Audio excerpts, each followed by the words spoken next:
오늘의 10분 말씀. 누가복음 11장 1절부터 13절 말씀입니다.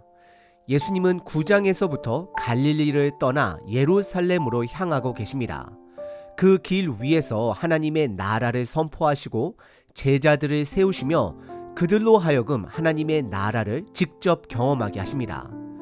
그리고 하나님 나라 앞에서 우리가 가장 먼저 해야 할 일이 무엇인지를 10장에서 가르치십니다.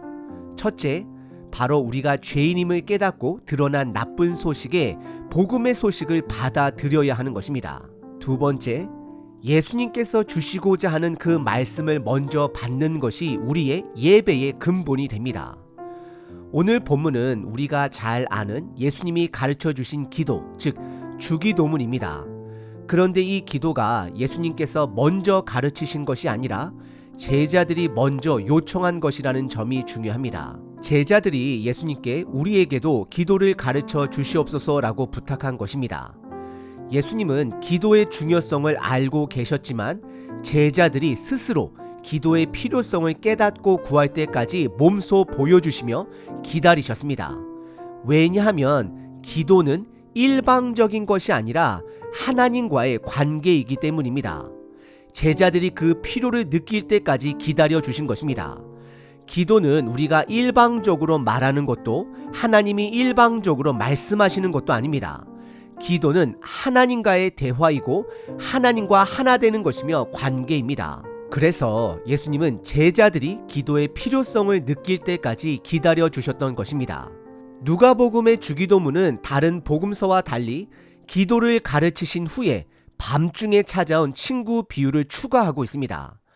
이 비유를 통해 예수님은 우리에게 더 깊은 기도의 태도를 가르쳐 주십니다. 그것은 바로 기도에 응답하시는 하나님을 끝까지 신뢰하는 것입니다. 기도를 알려달라는 제자들의 요청에 예수님이 응답하셨듯이 우리의 기도에도 하나님은 반드시 응답하실 것입니다. 그분의 응답은 크게는 세 가지입니다. 어떤 때는 예스이고 어떤 때는 기다려라입니다. 그리고 어떤 때는 아니다라고 말씀하십니다. 하지만 하나님은 언제나 가장 좋은 것으로 응답하심을 우리는 신뢰해야 합니다. 그렇다면 하나님이 우리에게 주시는 가장 좋은 것은 무엇일까요? 누가복음에서 예수님은 그것을 분명히 말씀하십니다. 바로 성령님입니다. 하나님은 우리의 기도에 응답하시되 가장 좋은 것을 주십니다. 그리고 그 가장 좋은 것이 바로 우리에게 하나님의 뜻을 깨닫게 하시고 우리를 도우시는 성령님 되십니다. 오늘 주기도문을 통해 여러분은 하나님과의 관계를 어떻게 점검하시겠습니까? 우리는 기도를 통해 하나님 아버지의 뜻을 구하고 하나님과 더욱 친밀한 관계로 나아갈 수 있습니다. 기도의 자리에서 하나님을 만나고 하나님이 주시는 가장 좋은 것, 성령님의 인도하심을, 성령님의 통치하심을 받는 우리 모두가 되기를 바랍니다. 오늘 본문은 세 가지로 구분할 수 있습니다. 첫째, 예수님이 가르쳐 주신 기도. 둘째, 한밤중에 찾아온 친구의 비유. 셋째, 구하는 자에게 성령님을 주시는 하나님 되십니다. 첫 번째 본문은 예수님이 가르쳐 주신 기도로 1절서부터 4절입니다. 1절을 보면 예수님께서 한 곳에서 기도를 마치십니다. 예수님은 습관적으로 새벽 미명에 기도하셨습니다. 제자들은 예수님의 기도하는 모습을 보면서 기도에 대한 열정을 가지게 되었고 한 제자가 예수님께 다음과 같이 요청합니다. 주님, 세례 요한이 자기 제자들에게 기도를 가르쳐 준 것처럼 우리에게도 기도를 가르쳐 주십시오. 예수님은 제자들이 스스로 기도의 필요성을 느끼고 구할 때까지 기다리셨습니다. 왜냐하면 기도는 단순한 의무가 아니라 하나님과의 관계이기 때문입니다. 예수님은 제자들이 기도를 요청할 때 비로소 기도를 가르쳐 주십니다. 제자들이 기도를 요청한 이유를 이해하려면 당시 유대 사회를 살펴볼 필요가 있습니다. 예수님이 태어나시기 전 약 160년 전의 마카비 혁명 이후에 이스라엘에는 5가지 주요 종파가 있었습니다. 첫 번째, 바리새파, 율법을 지켜 이스라엘을 보호하려 했습니다. 둘째, 사두개파, 성전을 중심으로 나라를 지키려 했습니다. 셋째, 헤롯 땅파, 로마와 협력하여 이스라엘을 유지하려 했습니다. 넷째, 열심당, 무력혁명을 통해 독립을 추구했습니다. 마지막 5번째, 에세네파입니다. 세상과 분리된 삶을 통해 경건을 추구했습니다. 세례 요한은 에세네파로 추정됩니다. 각 종파는 자신들만의 기도문을 가지고 있었는데 이 기도문은 그들의 신앙과 정체성을 반영하는 중요한 요소였습니다. 제자들이 예수님께 기도를 요청한 것은 자신들의 정체성을 예수님의 기도를 통해 확립하고 싶었기 때문입니다. 그래서 예수님은 너희는 기도할 때 이렇게 하라 말씀하시며 첫 단어로 아버지를 말씀하십니다. 결국 그들의 정체성은 하나님의 자녀가 되는 것입니다. 마태복음에서는 하늘에 계신 우리 아버지라고 표현하며 하늘의 높으신 권세와 초월성을 강조합니다. 하지만 누가복음에서는 단순히 수식어 없이 아버지라고 부릅니다. 이는 하나님을 더욱 친밀한 분으로 묘사하며 하나님을 아버지라 부를 수 있는 특권과 관계성을 강조하는 표현입니다. 이 아버지는 우리가 세상에서 종종 보는 무능한 아버지, 폭력적인 아버지가 아닙니다. 온전한 하나님 아버지 되십니다. 예수님이 제자들을 둘씩 짝지어 보내실 때 보내시는 분의 충분성을 강조하셨던 것처럼 아버지라는 이 한 단어로 우리 기도에 충분함이 있음을 확인할 수 있습니다. 그리고 이 단어는 관계적 단어입니다. 우리는 하나님의 아들과 딸이 되는 특권을 가진 자들입니다. 따라서 이 기도는 모든 사람이 드릴 수 있는 기도가 아니라 하나님의 자녀들에게만 허락된 기도입니다. 특권입니다.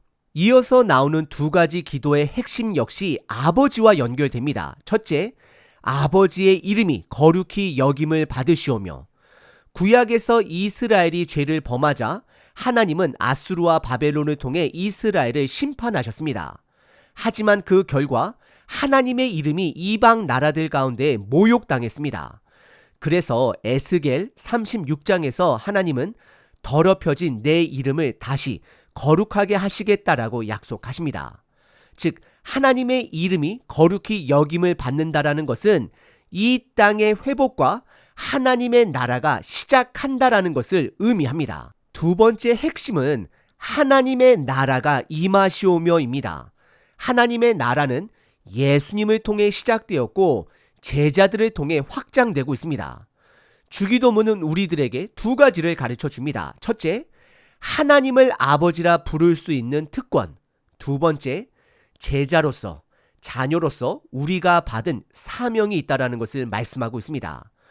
그러나 그 사명을 감당하기 위해서는 전적으로 하나님을 신뢰해야 합니다. 그래서 3절서부터는 현실적으로 우리가 어떻게 하나님을 신뢰해야 하는지를 세 가지로 가르쳐 주십니다. 첫째, 우리에게 날마다 일용할 양식을 주시옵고 라고 가르치십니다. 이 세상은 결국 밥싸움입니다. 사람들은 먹고 살기 위해 치열하게 경쟁합니다. 그러나 예수님은 우리가 하나님의 공급을 신뢰하며 복음에 집중해야 함을 가르쳐 주십니다. 사실 문제는 우리가 필요한 것보다 더 많이 가지려고 하는 것입니다. 필요 이상으로 음식을 쌓아두고 10여 년이 지나도 사용하지 않는 물건을 끌어안고 살아가고 있습니다. 이러한 욕심이 우리를 복음에 집중하지 못하게 합니다. 둘째, 우리가 우리에게 죄 지은 모든 사람을 용서하오니 우리의 죄도 용서하여 주시옵소서입니다. 예수님을 믿는 우리 모두는 하나님께 용서함을 받았습니다. 하지만 여전히 사람들과의 관계 속에, 교회 식구들과 이웃 사람들과의 관계 속에 끊임없는 영적 전쟁을 경험합니다. 하나님의 용서를 받은 우리가 다른 사람을 용서하는 것은 당연한 일입니다. 용서는 하나님과의 관계에서 시작됩니다. 우리는 날마다 우리의 죄를 회개하고 서로 용서하며 하나님이 주시는 사랑 안에서 함께 성장해야 합니다. 세 번째는 우리를 시험에 들게 하지 마옵소서입니다. 우리는 우리의 연약함을 인정해야 합니다. 예수님이 말씀하신 이 시험은 단순한 테스트가 아니라 유혹을 의미합니다. 우리는 죄로 이끄는 사단의 유혹에서 벗어날 수 있도록 하나님께 보호하심을 날마다 간구해야 합니다. 기도의 핵심은 하나님을 전적으로 의지하는 것입니다. 예수님이 가르쳐 주신 기도를 5가지 핵심 키워드로 정리하면 다음과 같습니다. 첫째, 아버지. 기도는 관계입니다. 하나님을 아버지라 부를 수 있는 것은 하나님의 자녀된 자들에게 주어진 특권입니다. 둘째, 하나님의 나라. 예수님을 통해 하나님의 나라가 시작되었고 자녀들을 통해 제자들을 통해 확장되고 있습니다. 우리는 하나님의 나라를 위해 기도해야 합니다. 셋째, 양식. 제자로 살아가기 위해, 자녀로 살아가기 위해 우리는 하나님이 주시는 일용할 양식을 신뢰하며 복음 사명에 집중해야 합니다. 넷째, 용서. 우리가 하나님의 용서를 받은 것처럼 다른 사람을 용서해야 합니다. 용서는 단순한 감정이 아니라 영적 전쟁을 감당하는 중요한 요소입니다. 마지막 5째, 시험. 우리는 스스로 유혹을 이길 능력이 없습니다. 그렇기 때문에 하나님의 도우심을 간구하며 죄로부터 보호해달라고 기도해야 합니다. 이것이 예수님께서 가르쳐 주신 주기도문의 핵심입니다. 그리고 중요한 것은 이 기도는 개인의 기도가 아니라 공동체의 기도라는 것입니다. 우리 아버지, 우리에게 날마다 우리가 우리에게 죄 지은 자를 우리를 시험에 들게 하지 마옵시고, 즉 내가 아니라 우리가입니다. 예수님의 기도는 나 중심이 아니라 공동체 중심입니다. 우리는 개인적으로 기도하지만 그 기도의 본질은 하나님의 가족인 공동체를 위한 것입니다. 두 번째 본문은 한밤중에 찾아온 친구의 요청 비유입니다. 5절서부터 8절입니다. 이 비유는 누가복음에서만 등장하는 내용으로 기도의 용기를 가지라고 격려하는 예수님의 말씀입니다. 예수님은 주저하지 말고 담대히 기도해야 한다라고 가르치십니다. 기도하면 반드시 응답받을 것이지만 중요한 것은 우리의 뜻이 아니라 하나님의 뜻이 이루어진다라는 것입니다. 5절을 보면 즉 친구라는 단어가 등장합니다. 한 사람이 밤중에 친구 집을 찾아가 떡 3덩이를 빌려달라고 요청을 합니다. 왜냐하면 6절에 보면 여행 중이던 다른 친구가 밤늦게 도착했는데 대접할 떡이 없었기 때문입니다. 고대 이스라엘은 지금 현대 사회처럼 많은 음식들이 항상 모든 집에 있는 것이 아니었습니다. 사람들이 돌아가며 빵을 굽기도 했고 특정 집이 빵을 보관하는 역할도 하기도 했습니다. 즉, 이 사람은 떡을 구할 수 있는 곳이 확실히 있다는 것을 알고 있었던 것입니다. 이 비유에서 예수님이 강조하시는 첫 번째 메시지는 주저하지 말라라는 것입니다. 그 당시 밤중에 누군가 찾아오면 지금처럼 전등 스위치를 눌러 불을 켤 수 있는 것이 아닙니다. 등잔에 불을 다시 붙여야 했고 매우 여러 가지 번거로운 일들을 거쳐야 했습니다. 그렇지만 주저하지 말고 기도하라는 것입니다. 그래서 7절에 보면 문을 두드리는 친구에게 나를 괴롭게 하지 말라, 이미 문이 닫혔고 아이들이 나와 함께 침실에 누웠으니 일어나 내게 줄 수 없겠노라 할 수 없다라고 말씀하십니다. 예수님은 요청을 하면 반드시 주겠다라고 말씀하고 있는 것입니다. 현대 시대는 밤늦게 새벽에 방문을 거절하는 것이 당연해 보일 수 있습니다. 하지만 당시 중동 사회는 환영 문화가 강했습니다. 낯선 사람이 방문하면 그 집뿐만 아니라 온 마을이 나서서 서로 대접해야 하는 책임감이 있었습니다. 즉, 이웃을 도와주지 않는 것은 그 한 집의 수치가 아니라 마을 전체의 수치가 되는 것이었기 때문입니다. 그래서 예수님은 8절에서 친구 관계라서 떡을 주지는 않을지라도 그 간청함 때문에 줄 것이다라고 말씀합니다. 여기서 중요한 단어에 집중하셔야 합니다. 간청함입니다. 헬라어 아나이데이아는 신약 성경에서 유일하게 이곳에서만 등장하는 단어입니다. 이 단어는 끈질긴 간청으로 해석될 수도 있지만 또 다른 의미로는 수치심, 부끄러움이라는 뜻도 포함되어 있습니다. 즉, 이 마을의 명예를 생각하면 떡을 가지고 있는 사람이 떡을 안 줄 수 없다라는 것입니다. 이것이 예수님이 가르쳐 주시는 두 번째 중요한 메시지입니다. 우리가 하나님을 아버지로 신뢰한다면 기도할 때 반드시 응답될 것이다라는 것입니다. 다만 우리의 뜻대로가 아니라 하나님의 뜻대로 주신다라는 것이 핵심입니다. 세 번째 본문은 구하는 자에게 성령님을 주시는 하나님 되십니다. 9절서부터 13절입니다. 이제 예수님은 다시 한번 기도의 용기를 가지라고 격려하십니다. 9절에서 예수님은 이렇게 말씀하십니다.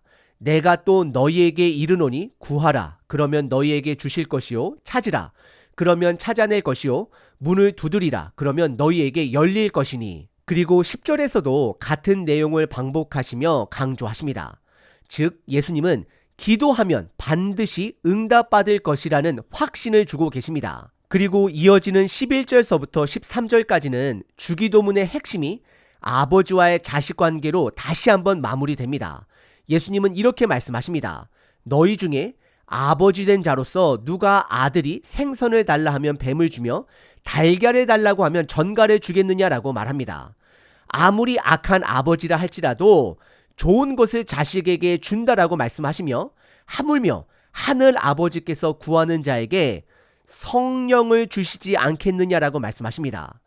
여기서 중요한 것은 누가복음이 다른 복음서와 차별되는 점이 있습니다. 다른 복음서에서는 하나님께서 좋은 것을 주신다라고 기록되고 있지만 누가복음은 그 좋은 것이 바로 성령님이라는 것을 명확하게 드러냅니다. 성령님은 하나님의 뜻을 분별할 수 있도록 도우시고 그 뜻대로 살아갈 수 있도록 이끄시는 분 하나님 되십니다. 즉 하나님께서 우리에게 주시는 가장 좋은 선물은 성령 충만, 말씀 충만, 순종 충만이 되는 것입니다. 오늘 본문에서 제자들은 예수님께 기도를 가르쳐 달라고 요청했습니다. 예수님은 기도를 통해 우리에게 중요한 원리를 가르쳐 주십니다. 기도의 핵심은 관계입니다. 우리가 하나님을 아버지라고 부를 수 있는 것은 단순한 표현이 아니라 하나님의 자녀된 자들에게 주어진 특권입니다. 기도의 목적은 회복입니다. 하나님의 이름이 거룩히 여김을 받고 하나님의 나라가 이 땅에 드러나는 것이 바로 회복입니다. 예수님은 그 나라를 시작하셨고 제자들을 통해 그 일을 함께 이루어 가고 계심을 보여주십니다. 그 치열한 삶 속에서 우리는 하나님을 전적으로 신뢰해야 합니다. 그래서 우리에게 첫 번째, 일용할 양식을 주실 분도 하나님 되심을 말씀합니다.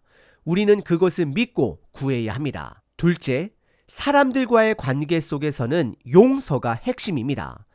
예수님이 우리를 용서하신 것처럼 우리도 다른 사람들을 용서해야 합니다. 그리고 우리의 죄 또한 날마다 회개해야 합니다. 영적 전쟁입니다. 셋째, 우리는 자신의 연약함을 인정하고 하나님의 보호하심을 구해야 합니다. 우리의 힘으로는 시험을, 유혹을 이길 수 없습니다. 그래서 우리는 전적으로 하나님을 의지하며 하나님의 보호하심을 간구해야 합니다.